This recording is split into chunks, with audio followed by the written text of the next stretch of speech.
Matt Peckham is a video game critic with Time magazine. He was playing the game over the weekend, and he joins us right now from Cedar Falls, Iowa. So, Matt, you played the game over the weekend, as we say, with your son. What was it like?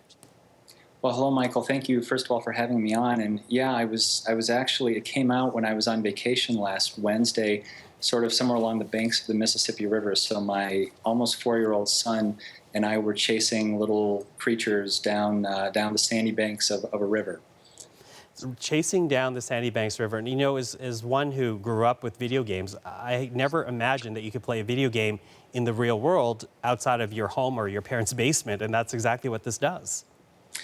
It is. It's fascinating, really, too, because you'll recall back in March there was the big virtual reality moment arrived, and these virtual reality headsets wrap around came out, and there were these voices at the time saying, this is interesting. But augmented reality, where you're marrying the real world with an imaginary world, maybe where the technology is really lying in wait to sort of pounce on the culture and become this huge thing. And I think that's kind of what we're seeing right now, this confluence between one of the third most popular video game franchise in the history of video games meeting augmented reality on devices that almost everybody has. Well, I guess that helps explain some of the popularity behind this new app, Pokemon Go. Yeah, and I think some people are describing this as a comeback for Pokemon, but it's really Pokemon never really went away. It's been around since the late 1990s. Kids continue to play these mega popular games on their handhelds. The Nintendo 3DS being the most recent one. I don't think though that anybody quite expected it to happen this fast, because we've known about Pokemon Go now for I think a year. And it's been in beta, and I think everybody thought it would do well, but I don't think anybody knew that it was going to do this well. How does it reflect Nintendo's philosophy as a company? Nintendo, I think, considers itself, and now I think that's a good question to sort of maybe segue to what it's actually getting players to do. It's a creature-catching game that requires you actually pick up your smartphone and go outside and wander around your neighborhood, maybe go down the street to the church or the gym or somewhere that's a landmark.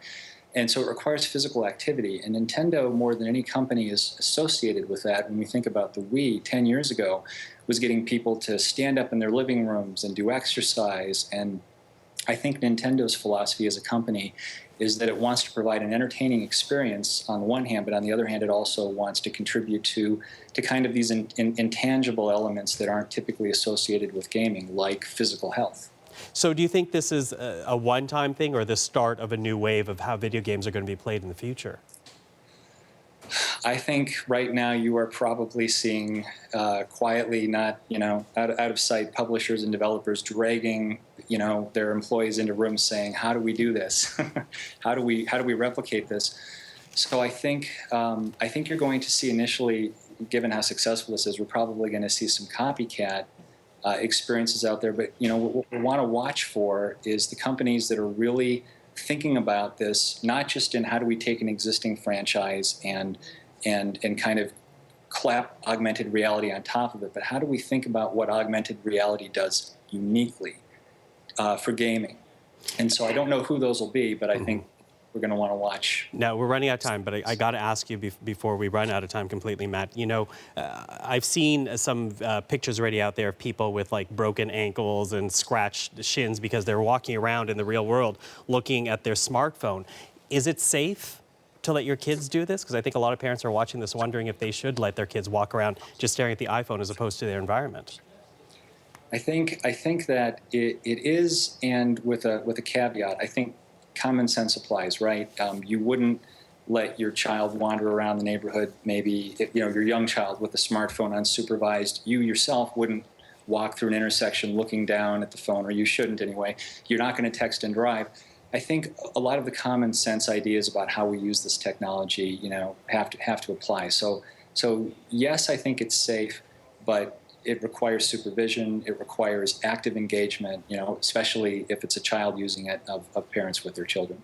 And even if you're a child in their 20s, let them have active engagement. That's right. Matt, thank you for that. There we go. Thank you.